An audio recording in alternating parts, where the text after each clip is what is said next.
Then we'll just remind ourselves of where we're at with a drought check, plus some other indices. And then we'll go into the fire danger indices with the ODF significant fire potential map and looking at the ERCs and large fuel moistures. And then we'll glance through the forecasted temperatures and precipitation, forecasted 6 to 10 day, 1 month, and then the 3 month, just to remind us where we're at. And then I thought I'd slowly start to feather in the east winds check, early September type deal. We start monitoring for that, especially on dry fuels, and see what we've got going on. And then one special slide really on the Pete Parsons seasonal climate forecast. He's got some indicators there that we might want to keep our eyes peeled for. Then we'll round out with the Northwest Coordination Center's significant fire potential and remind ourselves where we're at with the national significant wildland fire potential.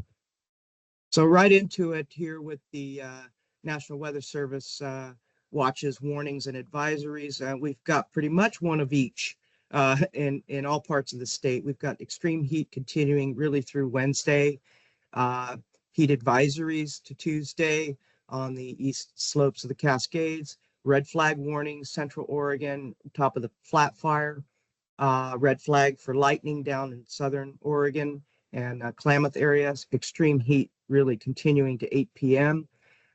Heat advisories in Central Oregon and up in Northeast as well. And then we have a flood advisory that's set to expire this morning, just around that Eugene area, potentially because of those thunderstorms. So we've got some smoke advisories as well going around. So we pretty much have one of each, take your pick.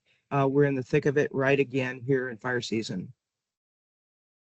So go right into the temperature forecast. I do have a little tiny bit of good news, is that the heat's going to start backing off starting about Wednesday. Of course, with the monsoon influence and these thunderstorms coming through, we're going to have some cloud cover, some moisture coming through and so forth. But in toward the weekend, we're going to be backing off a little bit, back down to seasonal temperatures, but it may be short-lived. We've got some systems that are in the far distant future here that might bring us back up a little bit. But for now, we've got through Wednesday to handle this heat.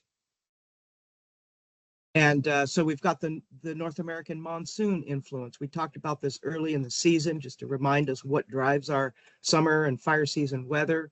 And we've got the slow start to the monsoon, but it's hit us already. And so we've got this thunderstorm activity going around and coming up from the south. And we want to watch for when this occurs, because we've got dry summer fuels. And there's potential for dry lightning as well. So what we see on this screen here is Monday, Tuesday, and Wednesday, the Storm Prediction Center's forecast for convective activity. And it's really a wide swath. We may hear more detail from our area directors on their local influences. But we've got that isolated dry thunderstorm potential going up from the mid-Cascades up north. So we're starting a pretty good cycle here with these thunderstorms and potential lightning on dry fuels. So just taking a look over the weekend here, just the last 24 hours, looking at the lightning strikes coming up through the bottom end here, coming up through Southern Oregon and all the way up into Eugene there more recently. And then we have trace precipitation, especially I'm looking at over the Flat Fire and so forth. There's some precip with it, but it's pretty trace so far.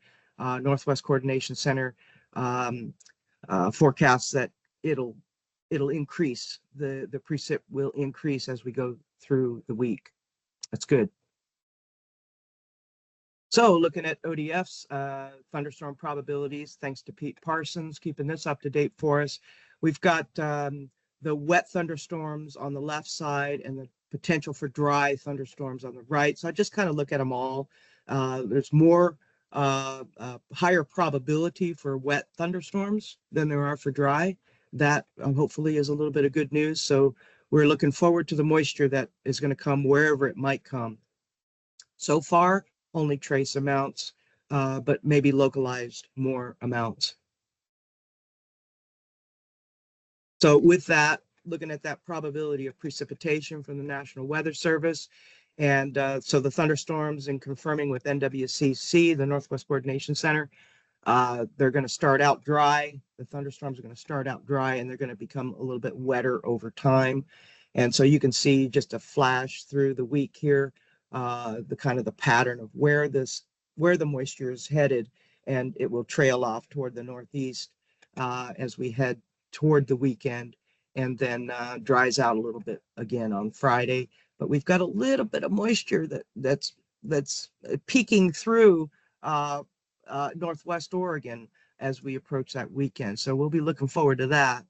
And then just a note that the relative humidity obviously is going to be increasing, but we still have poor overnight recoveries. So we've still got dry fuels out there too, and low RHs, especially overnight. So let's just do a quick drought check plus. And so you can see just kind of tracking it through the season here. Right now, we've lost a little bit of the abnormally dry in the southeast. So they got some of that moisture over the past while here. And then, but we've increased into more severe drought areas in Northwest Oregon, Northeast, and then Northeast went into extreme drought a few weeks ago, and they haven't been able to shake it. So just looking at the seasonal outlook over the west side, it's looking like drought removal might be likely over the next few months. And then, but that northeast corner up there is still going to remain very drought conditions up there. And I always now take a look at the soil moistures. The west side's still incredibly dry, and then that pocket up in northeast is very dry. And then evaporative demand, or how much thirst is pulling out from our vegetation. It's a lot better than it has been, but I'm still just tracking that. So it's still pretty bad northwest for sure, a lot drier than normal. ODS significant fire potential shows us the potential for large costly fires in ODF districts or fire danger rating areas. And so we're about high to extreme potential for most of the districts. Klamath just dipped into moderate because of the thunderstorm activity. And then as we go through and look at the ERC, or the energy release component, gives us an idea of kind of the seasonal trend in fuel moisture and how ferocious fires could be. And just over the past week with the heat coming through, we've peaked out toward maximums for North Cascade, Douglas, and Southwest Oregon.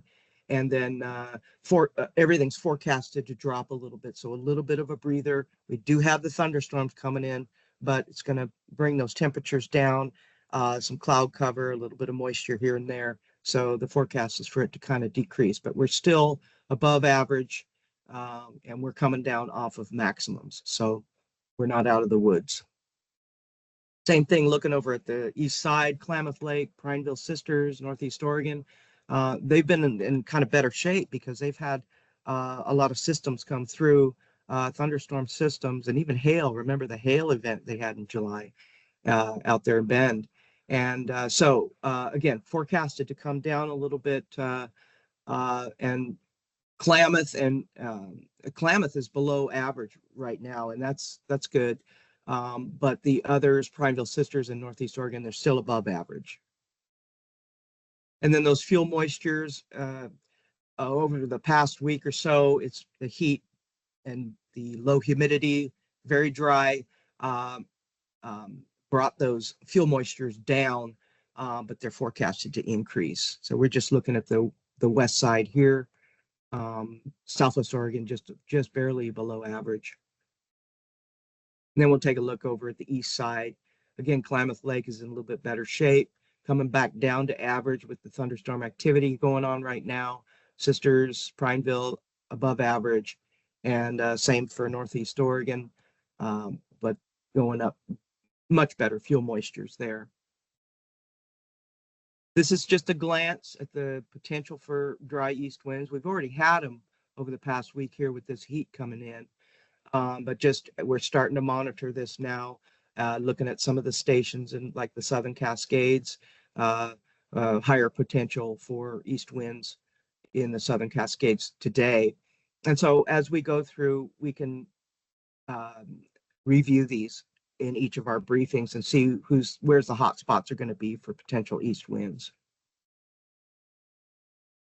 So just glancing out 6 to 10 day, we're above average again temperatures, and the 6 to 10 day precip, it looks really good. That monsoonal influence is hitting us, but there's a potential for moisture, but not a lot of moisture for now.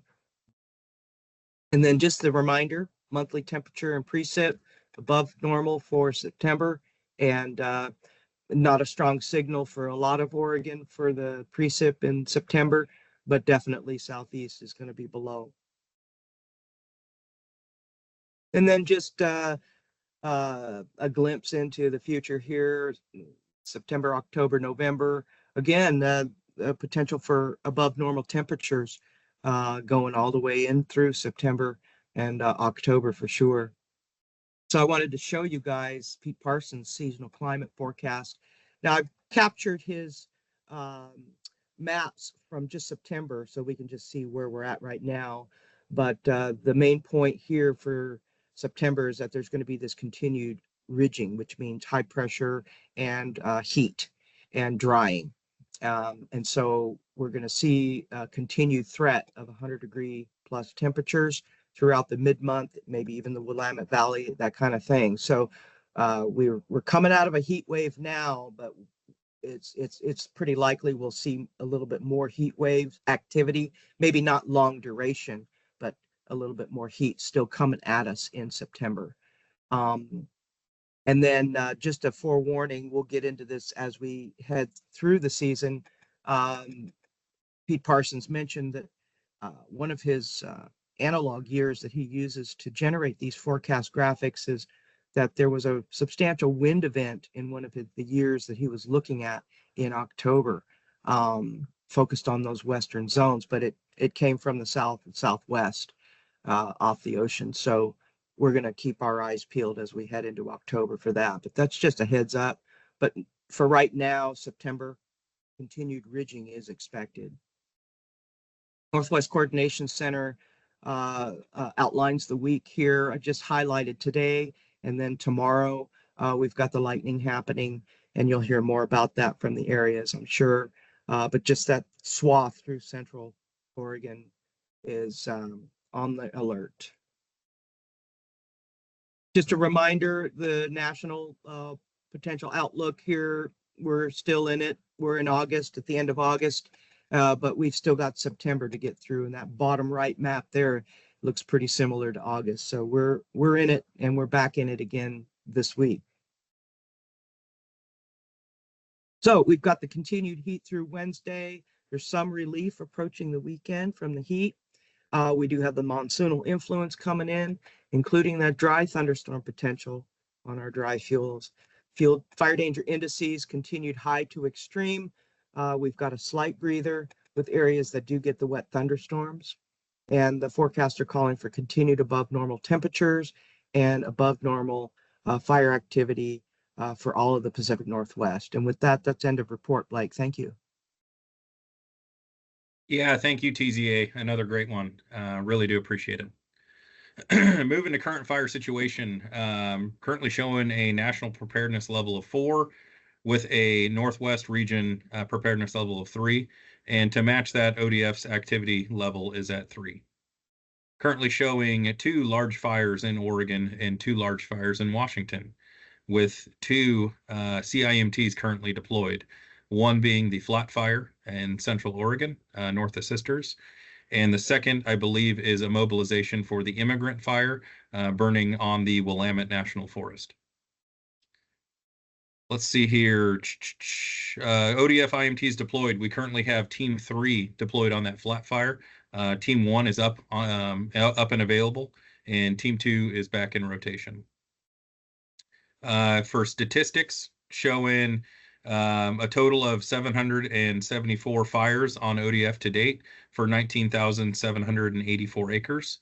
Comparatively, statewide, we're showing 1,897 fires for 219,965 acres. I do have a couple fires listed out on the large fire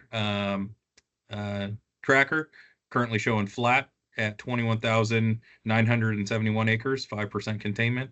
And the immigrant fire, it's the last report showed 150 acres, but from the video that I've seen from this morning, I bet you we're well over 3,000 acres at this point on that one. And again, that is on the Willamette National Forest. To give us a better idea, more detail as to activity in their areas, I'm going to start kicking it over to the areas. I'm going to start with Northwest Oregon area, Robbie LaFay. Morning, everybody. Again, my name is Robbie Lefebvre, and I'm the Assistant Area Director for Northwest Oregon area. So we'll start with accidents and injuries. We have no new accidents or injuries to report.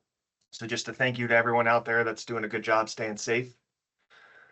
Next, we'll move to industrial fire precaution levels across the area. And so you'll hear us call that IFPL.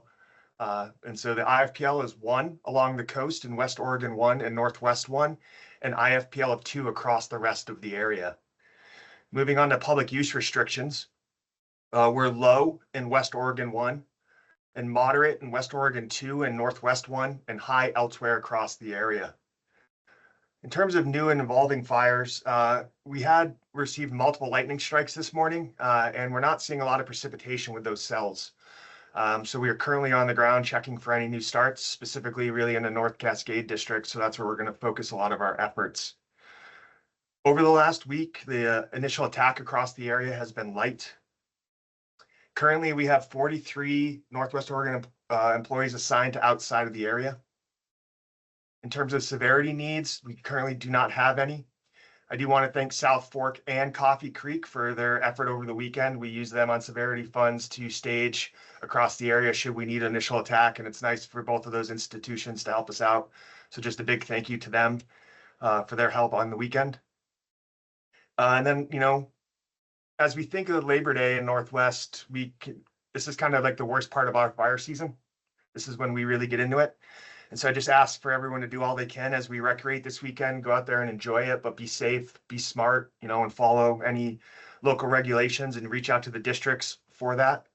And lastly, just kind of any topics of interest, just be safe out there, be kind to each other. Kindness always wins, and take care of each other. We're kind of in it here for a little bit. And so just be good to everyone, and we'll see you all at the end of this. And with that, end of report.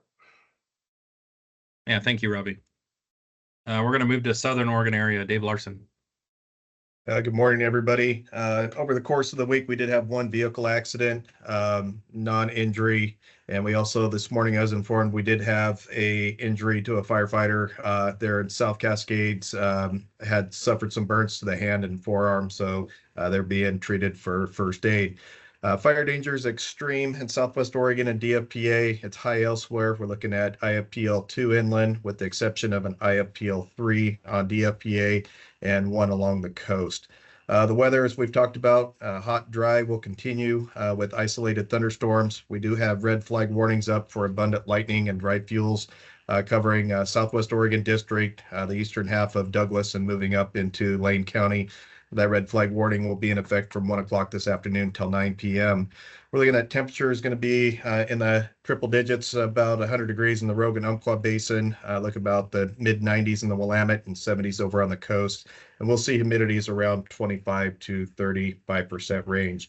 IA activity has been light the past week, showing 16 stat fires and 2 mutual aid, and 67 non-fire crew actions for a total of 85 calls for service. We'll see those numbers of stat fires go up with the lightning activity that we received over the course of the last 12 hours. Currently, we have 31 folks assigned out of the area over on the flat fire. Also, as we speak, we do have an active cell moving down the I-5 corridor. Started this morning about 5 a.m. Up there out of Eugene and Springfield. Multiple lightning strikes, and we've got recon out there. And so far, I've received reports of about 5 fires, all small at this time. They're working on those. And that lightning activity, as was talked about earlier, came up along the California-Oregon border, ran along the eastern half of Jackson County.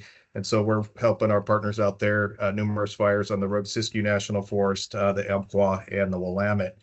Looking at some of the larger fires, there, the immigrant fire on the Willamette National Forest, as Blake was saying, made a pretty good run this morning. Estimating size is 3,000 acres.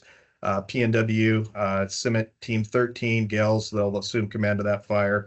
It's about 1 mile from ODF protection at this time, and we are sending up an agency rep to work with the folks up there to keep an eye on it.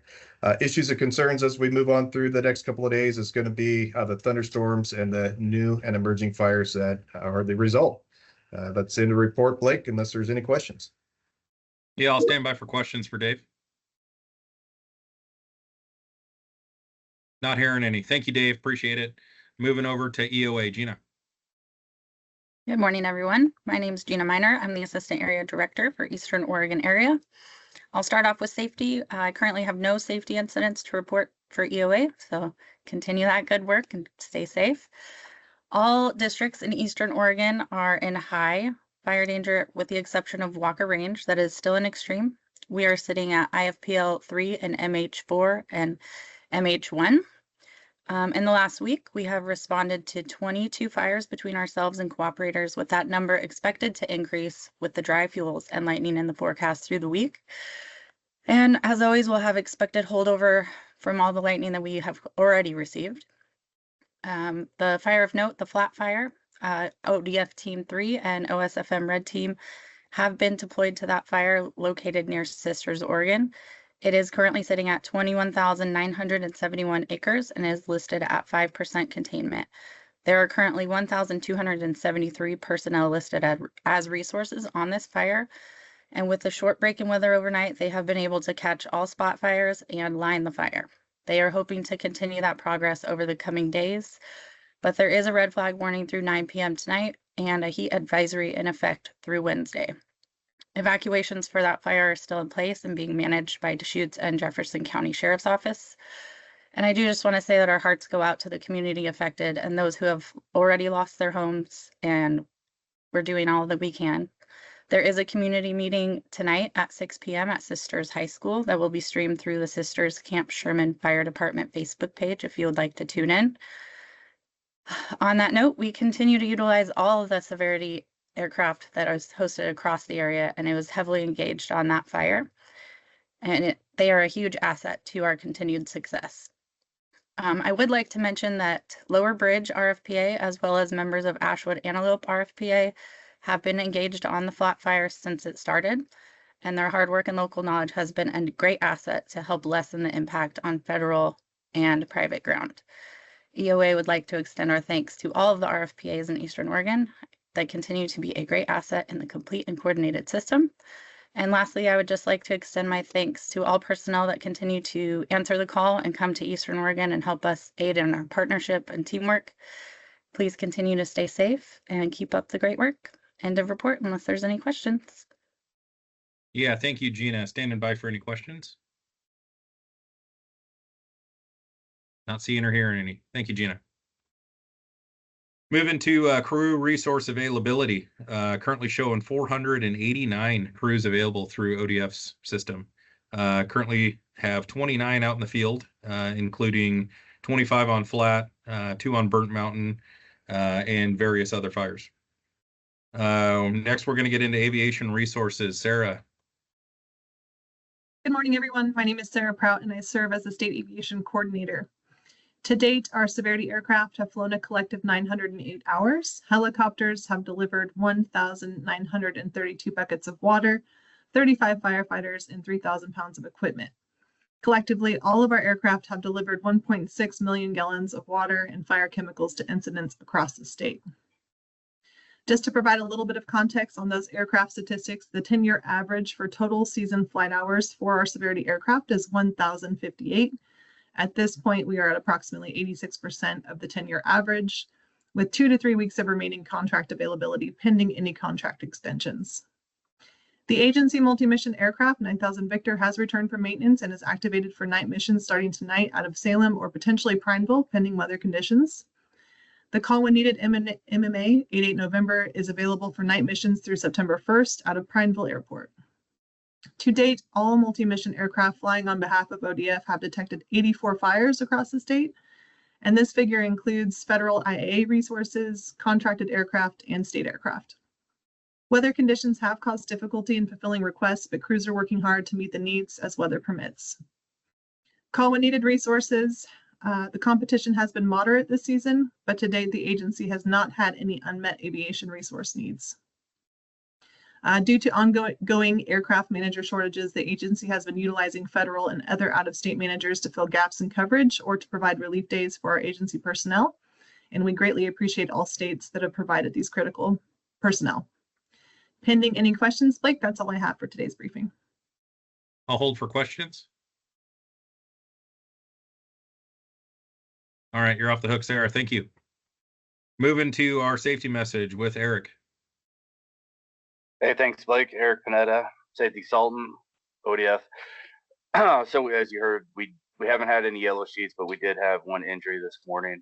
Let's just make sure that we have our proper footing and proper PPE on as we are getting towards the end of our season. That seems to be the start of our season. So let's just make sure that we've got all of that and take care of each other while we're out there. And I am going to pass on to Alexis to finish us off. Hey everyone, safety specialist Alexis. I just have one incident to go over from last week. We had an employee who was sent to the emergency room with severe dehydration. Luckily they're doing okay, but it's a good reminder that with the ongoing heat we've had across the state to make sure we're keeping an eye out on our teams and looking out for one another. It's also a good opportunity to review our heat illness prevention plan and make sure that we're keeping an eye on the heat index and providing water, shade, and increased rest schedules as outlined in that plan. So if you have any questions about that plan, feel free to reach out. And I know Kate sent out an email on Friday with that plan if you need help finding it. All right, any questions for our safety folks? Not hearing any. All right, thank you. Hot topics for the Protection Division. Not much in terms of updates today other than what you've just heard. We're going to move to close the meeting with Chief Michael Curran. Yeah, thanks, Blake. Appreciate it. Thank you, everybody, for being able to make it. I know it's been a little bit since we've had one of these briefings, so appreciate everyone taking the time. You know, as I was thinking through what to kind of address today, I'm actually going to steal a quote from TZA from earlier, which I think is fitting. We're in it and back in it.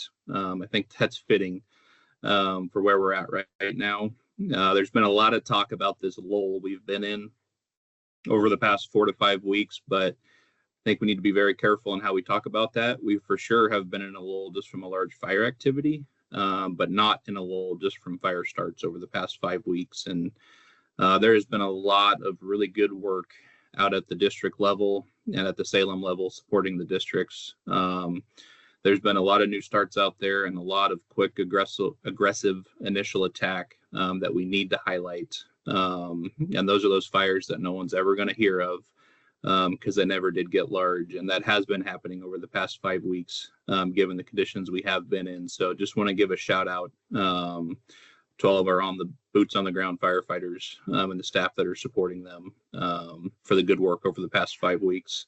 The other piece I want to talk about too, over the past 5 weeks as well, I've been a part of a lot of fire finance meetings, and it's easy for our firefighters. You know, you get a fire call, you go put it out, you mop it up, and you're done. But on the financial end, there's a lot of work that goes on for months at a time, sometimes years at a time after a fire is over, cleaning up the financial package. And I've been witnessing a lot of our fire finance folks across this agency over the past 5 weeks make a ton of progress and do a lot of really good work when it comes to our fire finances. So just a shout out to our protection finance unit, a shout out to our district business managers, our AS1s, AS2s for all the good work going on there. And for all of our agency staff, if you run into anybody that's involved in fire finance, just give them a thank you for the great work they're doing and making sure our finances are clean. Do want to touch on just the term complacency, since we have been in kind of this lull with large fire activity.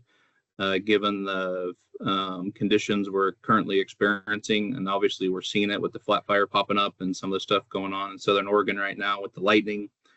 We could see an uptick in large fire activity popping up. So just want to address complacency and just ask folks to kind of hit the reset button in terms of firefighter safety, hydration, things like that, just like safety was talking about, because we are going to be back in it for a while. Everything's pointing to a very busy September for us. So we still have another good month and a half of pretty busy firefighting ahead of us. So just ask for folks to kind of reset on the safety side, since we will be back in it, and be safe and go from there. So appreciate everybody's time. Thank you. All right. Thank you, Michael. We got a long road ahead of us, but 122 days till Christmas. So I appreciate everyone's attention and safety out on the line. Thanks all.